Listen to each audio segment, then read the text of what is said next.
Preposition নিয়ে অনেকেই confuse থাকেন, যেমন ইন, অন, অ্যাট, বাই। এই ছোট ছোট ওয়ার্ডগুলোর মানে আর ব্যবহার ঠিকভাবে না জানলে সেন্টেন্স ঠিক হয় না। সো আজ আমরা শেখাবো সবচেয়ে ইম্পর্ট্যান্ট প্রিপোজিশন, এর বাংলা মানে, ব্যাখ্যা আর রিয়েল লাইফ উদাহরণ।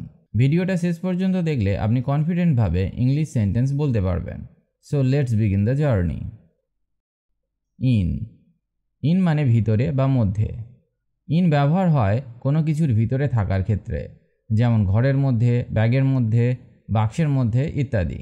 ফর এক্সাম্পল, আমি রুমে আছি, I am in the room. I am in the room. বইটা ব্যাগের মধ্যে আছে, the book is in the bag. The book is in the bag. সে জলের মধ্যে ঝাঁপ দিল, he jumped in the water. He jumped in the water. On. On মানে উপর। অন ব্যবহার হয় যখন কিছু কোনো কিছুর ওপর থাকে বা স্পর্শ করে থাকে, যেমন মোবাইলটা টেবিলের ওপর আছে, the mobile is on the table. The mobile is on the table.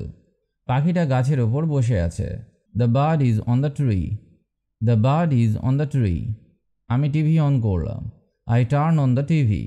I turned on the TV. At. কোনো নির্দিষ্ট জায়গা বা সময়। অ্যাট ব্যবহার হয় নির্দিষ্ট স্থান বা নির্দিষ্ট সময় বোঝাতে, যেমন আমি স্কুলে আছি, I am at school. I am at school. সে দরজার কাছে দাঁড়িয়ে আছে, he is standing at the door. He is standing at the door. আমরা রাত 9টায় আসব, we will come at 9 PM। We will come at 9 PM। Of.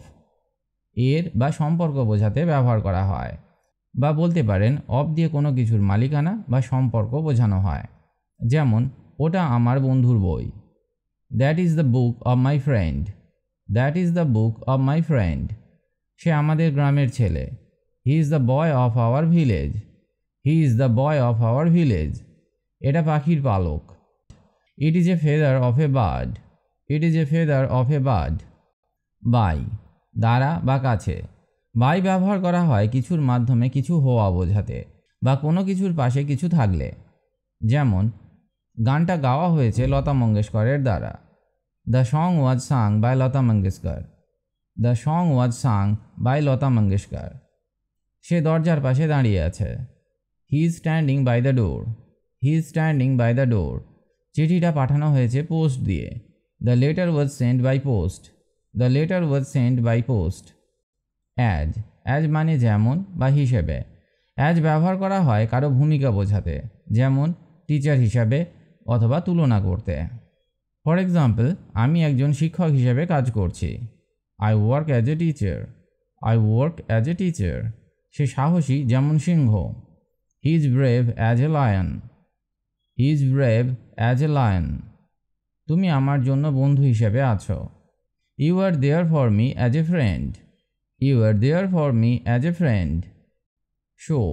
তাই বা এতটাই। শো ব্যবহৃত হয় ফলাফল বোঝাতে অথবা কোনো কিছুর মাত্রা বোঝাতে, যেমন বাইরে খুব গরম তাই আমি বের হইনি, it was very hot so I didn't go out. It was very hot so I didn't go out. তুমি এতটা সুন্দর গান গাও, you sing so beautifully. You sing so beautifully. আমি ক্লান্ত ছিলাম তাই তাড়াতাড়ি ঘুমিয়ে পড়লাম, I was tired so I slept early. I was tired so I slept early. Off. Off মানে বন্ধ, দূরে বা নিচে পড়ে যাওয়া। অফ দিয়ে বোঝায় কিছু বন্ধ হয়ে যাওয়া বা কিছু থেকে দূরে সরে যাওয়া। ফর এক্সাম্পল, ফ্যান বন্ধ করে দাও, turn off the fan. Turn off the fan. গাড়িটি রাস্তা থেকে ছিটকে গেল, the car went of the road. The car went of the road. মাথা থেকে টুপিটা পড়ে গেল, the cap fail of the head. The cap fail of the head. For. জন্য। ফর বোঝায় কোনো কিছুর উদ্দেশ্যে বা কাউকে উদ্দেশ্য করে কিছু করা, যেমন এই গিফটটা তোমার জন্য, this gift is for you. This gift is for you. আমি তোমার জন্য অপেক্ষা করছি, I am waiting for you. I am waiting for you. এটা হেলথের জন্য ভালো, it is good for health. It is good for health. Till. পর্যন্ত। টিল ব্যবহার করা হয় কোনো কাজ বা অবস্থা কত সময় পর্যন্ত চলবে তা বোঝাতে, যেমন আমি রাত 11টা পর্যন্ত পড়েছি, I studied till 11 p.m. I studied till 11 p.m. আমি না আসা পর্যন্ত ওখানে অপেক্ষা করো। Wait there till I come. Wait there till I come. দোকানটি রাত 9টা পর্যন্ত খোলা থাকে। The shop stays open till 9 p.m. The shop stays open till 9 p.m. Into ভিতরে গতিসহ। ইনটু তখন ব্যবহার করা হয় যখন কিছু একটা জায়গার ভিতরে ঢুকছে বা প্রবেশ করছে, যেমন সে রুমের ভিতরে ঢুকলো। He went into the room. He went into the room. বিড়ালটা বাক্সের ভিতরে ঢুকে পড়ল। The cat jumped into the box. The cat jumped into the box. জল গ্লাসের ভিতরে পড়ে গেল। Water fell into the glass. Water fell into the glass. Over. Over মানে উপরে বা পেরিয়ে। ওভার দিয়ে বোঝানো হয় কিছুর উপরে রয়েছে অথবা কিছুর উপর দিয়ে অতিক্রম করছে, যেমন পাখিটা গাছের উপরে উড়ে গেল। The bird flew over the tree. The bird flew over the tree. সে ব্রিজ পেরিয়ে এলো। He came over the bridge. He came over the bridge. একটা কম্বল আমার গায়ের ওপর ছিল। A blanket was over me. A blanket was over me. With দিয়ে বোঝায় কারো সাথে থাকা বা কিছু করা অথবা কোনো কিছুর মাধ্যমে কিছু হওয়া, যেমন আমি আমার বন্ধুর সাথে যাচ্ছি। I am going with my friend. I am going with my friend. সে পেন দিয়ে লিখছে। He is writing with a pen. He is writing with a pen. আমি তোমার সাথে আছি। I am with you. I am with you. From থেকে। From দিয়ে বোঝায় কোথা থেকে আসা বা শুরু হওয়া, যেমন আমি কলকাতা থেকে এসেছি।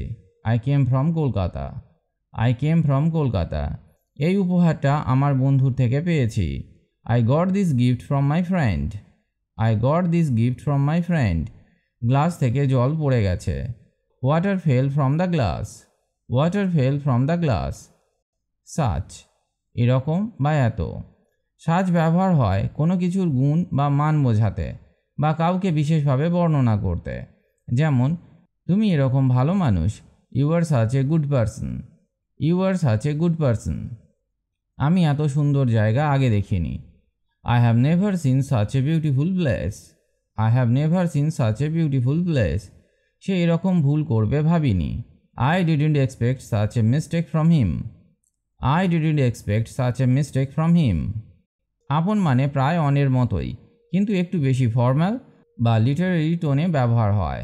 বই, গল্প বা ইমোশনাল টোনে বেশি দেখা যায়, যেমন সে আমার কাঁধে হাত রাখল। হি প্লেসড হিজ হ্যান্ড আপন মাই শোল্ডার। হি প্লেসড হিজ হ্যান্ড আপন মাই শোল্ডার। গল্পটি শুরু হয় এক রাতের ঘটনায়। দ্য স্টোরি বিগিনস আপন এ নাইট। দ্য স্টোরি বিগিনস আপন এ নাইট। তার ভরসা ছিল ঈশ্বরের ওপর। হার ট্রাস্ট ওয়াজ আপন গড। হার ট্রাস্ট ওয়াজ আপন গড।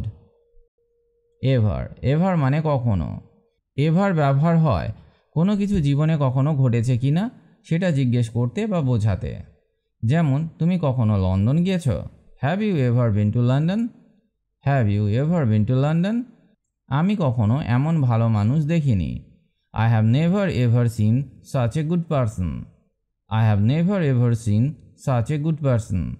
তুমি কি কখনো আমাকে ক্ষমা করবে? Will you ever forgive me? Will you ever forgive me? Some কিছু। সাম ব্যবহার হয় অল্প পরিমাণ বা কিছু কিছু জিনিস বোঝাতে। আমার কাছে কিছু টাকা আছে। আই হ্যাভ সাম মানি। দয়া করে আমাকে হেল্প করো। Please give me some help. Please give me some help. আমি কিছু নতুন বই কিনেছি। I bought some new books. I bought some new books. Same একই বা একই রকম। সেম দিয়ে বোঝানো হয় দুটি জিনিস বা ব্যক্তি একরকম বা একই বিষয়, যেমন আমরা একই স্কুলে পড়ি। We study in the same school. We study in the same school. তার পোশাকটি আমার পোশাকের মতোই। Her dress is the same as mine. Her dress is the same as mine. আমরাও একইভাবে চিন্তা করি। We think the same way. We think the same way. Under নিচে।